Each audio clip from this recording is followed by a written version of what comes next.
Yesterday morning, the committee heard from Ambassador Gordon Sondland, the American ambassador to the European Union, the de facto leader of the Three Amigos, who had regular access to President Donald Trump and pressed the new Ukrainian President, Vladimir Zelensky, for 2 investigations Trump believed would help his re-election campaign. The first investigation was of a discredited conspiracy theory that Ukraine and not Russia was responsible for interfering in our 2016 election. The second investigation was into the political rival Trump apparently feared most, Joe Biden. Trump sought to weaken Biden and to refute the fact that his own election had been helped by a Russian hacking and dumping operation and Russian social media campaign directed by Vladimir Putin. Trump's scheme stood in contrast to the long-standing bipartisan foreign policy of the United States by undermining military and diplomatic support for a key ally and set back U.S. anti-corruption efforts in Ukraine. In conditioning a meeting with Zelensky and then military aid on securing an investigation of his rival, Trump put his personal and political interests above the United States. As Ambassador Sondland would later tell career Foreign Service Officer David Holmes immediately after speaking to the President, Trump did not give an expletive about Ukraine. He cares about big stuff that benefits him, like the Biden investigation that Giuliani was pushing. In the coming days, Congress will determine what response is appropriate. If the President abused his power and invited foreign interference in our elections, if he sought to condition, coerce, extort, or bribe a vulnerable ally into conducting investigations to aid his re-election campaign and did so by withholding official acts, a White House meeting, or hundreds of millions of dollars of needed military aid, it will be for us to decide whether those acts are compatible with the office of the presidency.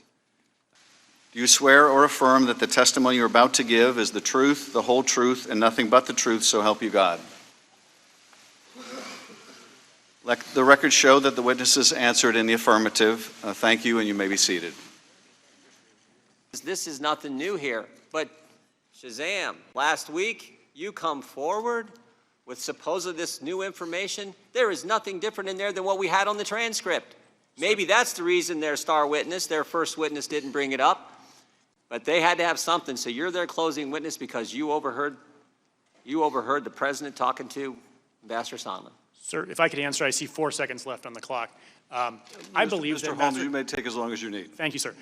I believe that Ambassador Taylor did already know when I briefed him when I returned from vacation on the 6th. It was not news to him that the president was pressing for a Biden investigation. That's not what I asked. I asked why he didn't share with us. Well, Mr. Jordan, please do not interrupt the witness any further. Mr. Holmes, this is exactly Mr. Jordan's time has expired, but yours has not. Okay, thank you, You may sir. answer the question. It's exactly my point. I briefed the call in detail to the Deputy Chief of Mission, went away for a week, come back, I refer to the call, and everyone is nodding. Of course that's what's going on. Of course the president is pressing for a Biden investigation before he'll do these things the Ukrainians want. There was nodding agreement. So did I go through every single word in the call? No, because everyone by that point agreed. It was obvious what the president was pressing for. And Ambassador Taylor, as you've just outlined, had all those other interactions with all these other people. But he didn't share it with us. Mr. Jordan, please do not interrupt. But sir, then, but sir, my vivid recollection of an event I was involved with was a touchstone experience that to me validated and what, sir, Mr. Jordan, please what we believed.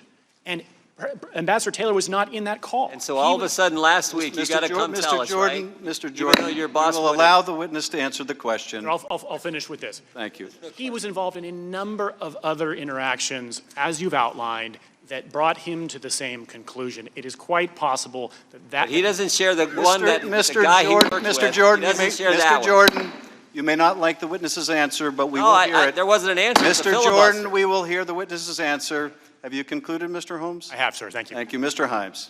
I was particularly struck by your testimony, Dr. Hill, about receiving hateful calls and being accused of being a Soros mole in the White House. Are you a never Trumper, or have you been true to your profession and remain nonpartisan? I honestly don't know what the definition of a never Trumper is, as I think many of my colleagues are feeling the same way, that it's a puzzling term to be applied to career or non-partisan officials.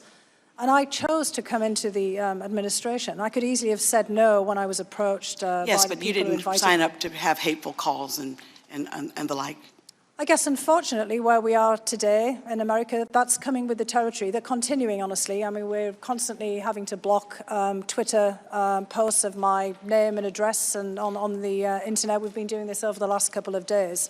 I think that and you as would I said in my deposition, this could happen to any single person in this room, be it members of the press, be it members of Congress, and be it the staff. And I think we have to find ways of combating this. And again, this gets back, sadly, to things that our adversaries can also exploit. Exactly. I think you would agree with me that this shouldn't become the new normal. Would you It agree? should not. I also think that this kind of behavior, instead of keeping you down, would make you undeterred.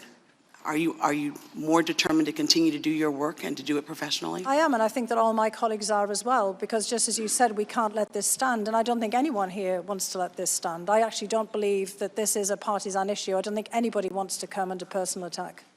Yeah, I unfortunately think that this has become the new norm, and we're being led by the very top of the food chain, which is our president, which is unfortunate.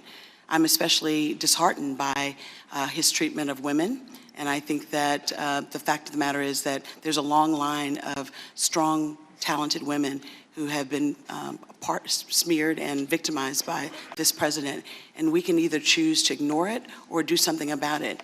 And frankly, I think that whether you voted for him or whether you supported him or not, that doing so is wrong. You could simply just remove someone. You don't have to smear them. Thank you, and I yield back my time.